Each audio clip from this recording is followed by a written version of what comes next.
क्या सिर्फ सड़कें किसी राज्य की किस्मत बदल सकती हैं? पूर्णिया ग्रीनफील्ड एक्सप्रेसवे का आमस दरभंगा एक्सप्रेसवे औरंगाबाद राजधानी पटना से पूर्णिया तक जाने वाली एक्सप्रेसवे।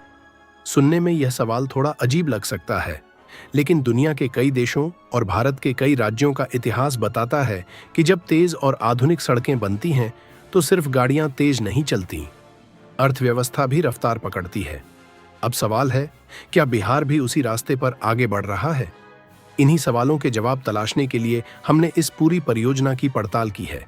पहले बिहार की कहानी सड़कों की कमी से शुरू होती थी, लेकिन अब शायद आने वाले वर्षों में यही कहानी एक्सप्रेसवे से लिखी जाएगी, क्योंकि इस समय बिहार में कोई एक नहीं बल्कि 6 बड़े एक्सप्रेसवे और आर्थिक कॉरिडोर अलग अलग चरणों में आगे बढ़ रहे हैं। अगर इन सभी परियोजनाओं को अलग अलग देखें तो ये सिर्फ सड़कें लगती हैं, लेकिन जब इन्हें एक नक्शे पर साथ रखा जाता है तो तस्वीर बदल जाती है। उत्तर बिहार, सीमांचल, दक्षिण बिहार, नेपाल बॉर्डर और पूर्वी भारत सब एक नए सड़क नेटवर्क से जुड़ते हुए दिखाई देते हैं। लेकिन इन 6 परियोजनाओं में सबसे महत्वाकांक्षी कौन सी है? कौन सा एक्सप्रेसवे बिहार की विकास यात्रा की दिशा बदल सकता है? उसकी कहानी शुरू होती है पटना पूर्णिया एक्सप्रेसवे से। अगर आप पूर्णिया, कटिहार, अररिया, किशनगंज या सीमांचल के किसी भी जिले के रहने वाले हैं तो शायद आपने यह बात कई बार सुनी होगी। पटना जाने में पूरा दिन निकल जाता है, सिर्फ दूरी की वजह से नहीं बल्कि इसलिए कि मौजूदा सड़क नेटवर्क अब उस ट्रैफिक का बोझ नहीं उठा पा रहा जो हर साल बढ़ता जा रहा है। कल्पना कीजिए, अगर यही सफर 7 से 8 घंटे की जगह करीब 3 घंटे में पूरा होने लगे तो क्या बदलेगा?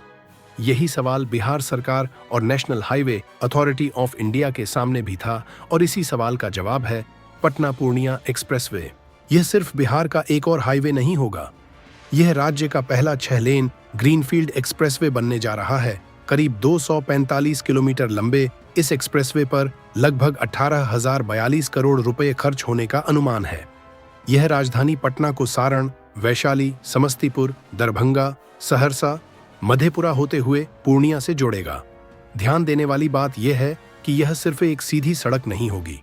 इस परियोजना में सहरसा, मधेपुरा और समस्तीपुर के लिए अलग अलग स्पर रोड भी प्रस्तावित हैं, ताकि आसपास के जिलों को भी इस हाई स्पीड नेटवर्क का लाभ मिल सके। यानी यह एक्सप्रेसवे सिर्फ एक शहर को दूसरे शहर से नहीं बल्कि पूरे उत्तर पूर्वी बिहार को राजधानी से जोड़ने की कोशिश है। लेकिन इतनी बड़ी परियोजना बनाना आसान नहीं है। इस समय इसका अलाइनमेंट तय करने, गजट अधिसूचना जारी करने और भूमि अधिग्रहण की प्रक्रिया अलग अलग चरणों में आगे बढ़ रही है। इन प्रक्रियाओं के पूरा होने के बाद निर्माण के लिए टेंडर जारी किए जाएंगे। यानी अभी यह परियोजना पूरी तरह जमीन पर नहीं उतरी है, लेकिन इसकी तैयारी सबसे तेज चरण में पहुंच चुकी है। अब सवाल है, इस एक्सप्रेसवे से बदलेगा क्या? सीमांचल आज बिहार का सबसे बड़ा कृषि क्षेत्र माना जाता है। मक्का, मखाना, जूट, केला और कई तरह की कृषि उपज हर साल यहां से देश के अलग अलग हिस्सों में भेजी जाती है। लेकिन खराब या लंबी सड़क यात्रा की वजह से परिवहन लागत बढ़ जाती है और समय भी ज्यादा लगता है। अगर यह एक्सप्रेसवे तय योजना के अनुसार बनता है तो किसानों के लिए बड़े बाजारों तक पहुंचना आसान हो सकता है, लॉजिस्टिक्स कंपनियों के लिए नए अवसर बन सकते हैं और सबसे महत्वपूर्ण, पूर्णिया एयरपोर्ट तक पहुंच भी पहले से कहीं अधिक आसान हो जाएगी। यानी सड़क और हवाई संपर्क पहली बार एक दूसरे के पूरक बन सकते हैं। लेकिन बिहार का सड़क परिवर्तन सिर्फ सीमांचल तक सीमित नहीं है। राज्य का दूसरा सबसे बड़ा बदलाव उस इलाके में हो रहा है जहां अभी भारी मशीनों की आवाज सुनाई देने लगी है, जहां लगभग 500 मजदूर दिन रात काम कर रहे हैं और जहां 189 किलोमीटर लंबी सड़क अब नक्शे से निकलकर जमीन पर आकार ले रही है। अब तक हमने जिन परियोजनाओं की बात की उनका फोकस उत्तर बिहार और सीमांचल था, लेकिन बिहार का पश्चिमी हिस्सा, जहां से उत्तर प्रदेश और देश के उत्तरी राज्यों का संपर्क बनता है, वह भी अब एक बड़े बदलाव की तैयारी में है। यहीं से शुरू होती है पटना आरा सासाराम ग्रीनफील्ड कॉरिडोर की कहानी। करीब 120.10 किलोमीटर लंबा यह 4 लेन एक्सेस कंट्रोल्ड कॉरिडोर लगभग 3,712 करोड़ रुपए की लागत से विकसित करने की योजना है। यह परियोजना पूरी तरह नई सड़क और मौजूदा सड़क के मिश्रित यानी ग्रीनफील्ड और ब्राउनफील्ड मॉडल पर तैयार की जाएगी। इसका उद्देश्य सिर्फ पटना से सासाराम की यात्रा को तेज करना नहीं है, बल्कि राजधानी को भोजपुर और रोहतास जैसे कृषि और औद्योगिक जिलों से अधिक तेज और सुरक्षित सड़क संपर्क देना भी है। आज पश्चिम बिहार से निकलने वाले हजारों ट्रक उत्तर प्रदेश, दिल्ली और देश के दूसरे हिस्सों की ओर जाते हैं, लेकिन बढ़ते ट्रैफिक और मौजूदा सड़क नेटवर्क की सीमाएं कई बार इस यात्रा को धीमा कर देती हैं। ऐसे में यह नया कॉरिडोर माल परिवहन को नई गति देने में महत्वपूर्ण भूमिका निभा सकता है। हालांकि यह परियोजना अभी शुरुआती चरण में है, यानी आने वाले समय में डीपीआर, भूमि अधिग्रहण और निर्माण की प्रक्रिया इसकी रफ्तार तय करेगी। लेकिन अगर यह योजना तय समय पर आगे बढ़ती है तो पश्चिम बिहार की कनेक्टिविटी में बड़ा बदलाव देखने को मिल सकता है। लेकिन कहानी यहीं खत्म नहीं होती, क्योंकि बिहार के लिए इससे भी बड़ा बदलाव उस परियोजना से आने वाला है, जो सिर्फ बिहार के लिए नहीं बल्कि उत्तर भारत और पूर्वी भारत के बीच एक नई आर्थिक धुरी तैयार करने के लिए बनाई जा रही है। यह है वाराणसी कोलकाता एक्सप्रेसवे।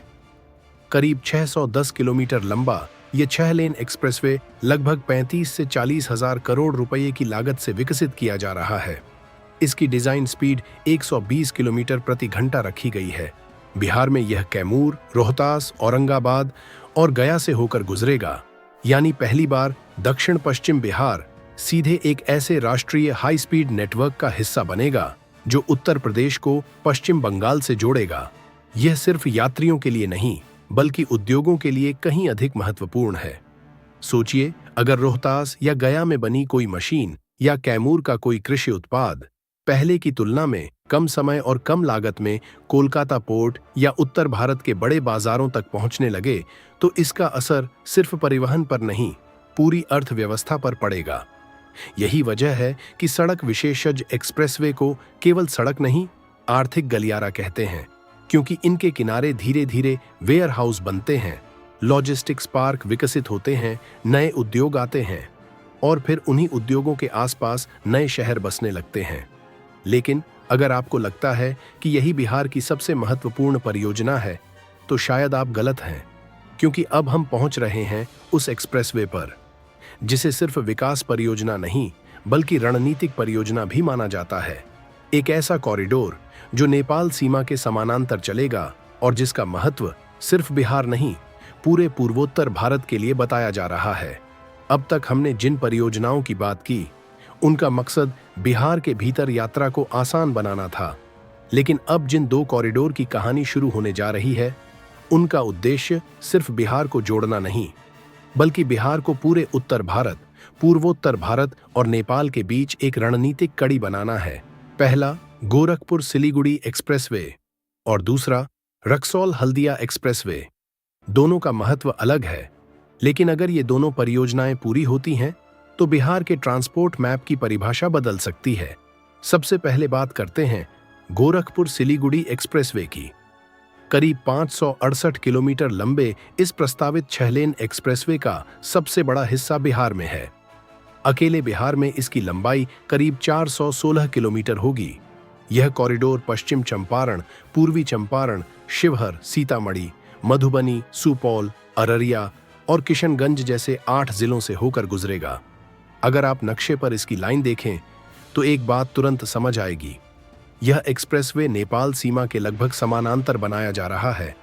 यही वजह है कि इसे सिर्फ एक सड़क परियोजना नहीं बल्कि रणनीतिक दृष्टि से भी बेहद महत्वपूर्ण माना जाता है। इस समय परियोजना सर्वे, नोटिफिकेशन और संयुक्त भूमि माप जैसे चरणों में है।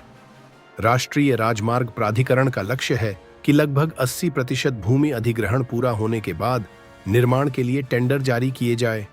अगर यह योजना पूरी होती है तो गोरखपुर से सिलीगुड़ी के बीच यात्रा का समय करीब 15 घंटे से घटकर 6 से 8 घंटे तक आ सकता है। लेकिन इससे भी बड़ी कहानी अभी बाकी है, क्योंकि बिहार सिर्फ पूर्वोत्तर भारत को नहीं, नेपाल के व्यापार को भी समुद्र से जोड़ने की तैयारी कर रहा है। यहीं से शुरू होती है रक्सौल हल्दिया एक्सप्रेसवे की कहानी। करीब 650 से 700 किलोमीटर लंबे इस मेगा कॉरिडोर की अनुमानित लागत 54 से 60 हजार करोड़ रुपए के बीच आंकी गई है। इसका बिहार वाला हिस्सा लगभग 407 किलोमीटर लंबा होगा। यह एक्सप्रेसवे पूर्वी चंपारण, शिवहर, मुजफ्फरपुर, समस्तीपुर, बेगूसराय, लखीसराय, मुंगेर, जमुई और बांका इन 9 जिलों से होकर गुजरेगा। इस परियोजना के लिए एक महत्वपूर्ण बदलाव भी किया गया। प्रारंभिक अलाइनमेंट में जिस क्षेत्र से सड़क गुजरनी थी, वहां एयरपोर्ट परियोजना से टकराव की स्थिति बनी।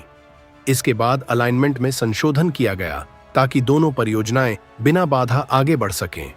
इस एक्सप्रेसवे का एक और महत्वपूर्ण हिस्सा होगा बेगूसराय और सूर्यगढ़ा के बीच प्रस्तावित नया गंगा पुल।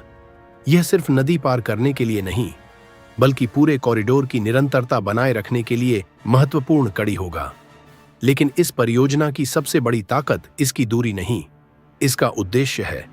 आज नेपाल से आने वाला बड़ा हिस्सा सड़क मार्ग से भारत के बंदरगाहों तक पहुंचता है। अगर रक्सौल से हल्दिया तक हाई स्पीड कॉरिडोर तैयार होता है, तो नेपाल का माल पहले की तुलना में कहीं तेजी से हल्दिया पोर्ट तक पहुंच सकता है। अलग अलग देखने पर ये सिर्फ 6 परियोजनाएं हैं, लेकिन जब इन्हें एक साथ देखा जाता है तो ये एक नए बिहार का रोड मैप बनाती है। लेकिन क्या सिर्फ एक्सप्रेसवे बना देने से विकास अपने आप आ जाएगा? क्या सड़क बनने के बाद उद्योग भी आएंगे? क्या किसानों की आमदनी बढ़ेगी? क्या युवाओं को अपने ही राज्य में रोजगार मिलेगा? यही इस पूरी कहानी का सबसे महत्वपूर्ण सवाल है। जब हमने इस डॉक्यूमेंट्री की शुरुआत की थी, तब एक सवाल पूछा था, क्या सिर्फ सड़कें किसी राज्य की किस्मत बदल सकती हैं? अब इस सवाल का जवाब खोजने का समय है। अगर ये सभी परियोजनाएं समय पर पूरी हो जाती हैं, तो पहली बार बिहार का लगभग हर क्षेत्र एक आधुनिक हाई स्पीड रोड नेटवर्क से जुड़ जाएगा। सीमांचल से राजधानी तक की दूरी घटेगी। उत्तर और दक्षिण बिहार के बीच सफर आसान होगा। पश्चिम बिहार को नई कनेक्टिविटी मिलेगी। इतिहास हमें एक बात और सिखाता है, सिर्फ सड़कें विकास की गारंटी नहीं होती। सड़कें सिर्फ अवसर पैदा करती हैं। उन अवसरों को उद्योगों में बदलना, रोजगार में बदलना, निवेश में बदलना और लोगों की आय में बदलना, यह सरकारों, उद्योगों और समाज तीनों की जिम्मेदारी होती है। अगर एक्सप्रेसवे के किनारे औद्योगिक क्षेत्र विकसित होते हैं, अब फैसला भविष्य करेगा। क्या ये एक्सप्रेसवे बिहार की तस्वीर बदल देंगे, या फिर ये भी उन अधूरे सपनों की सूची में शामिल हो जाएंगे जिनका इंतजार लोग वर्षों से करते आए हैं? लेकिन एक बात तय है, अगले कुछ साल बिहार के इतिहास के सबसे महत्वपूर्ण सालों में दर्ज किए जाएंगे। और शायद 2030 में जब हम पीछे मुड़कर देखेंगे, तब हमें पता चलेगा कि बदलाव की शुरुआत इन सड़कों से हुई थी। अगर वीडियो अच्छा लगा तो इसे लाइक करें, शेयर करें, कमेंट करें और अपने चैनल को सब्सक्राइब करना ना भूलें। मिलेंगे ऐसे ही एक नए वीडियो के साथ। तब तक आप देखते रहिए बिहार टुडे।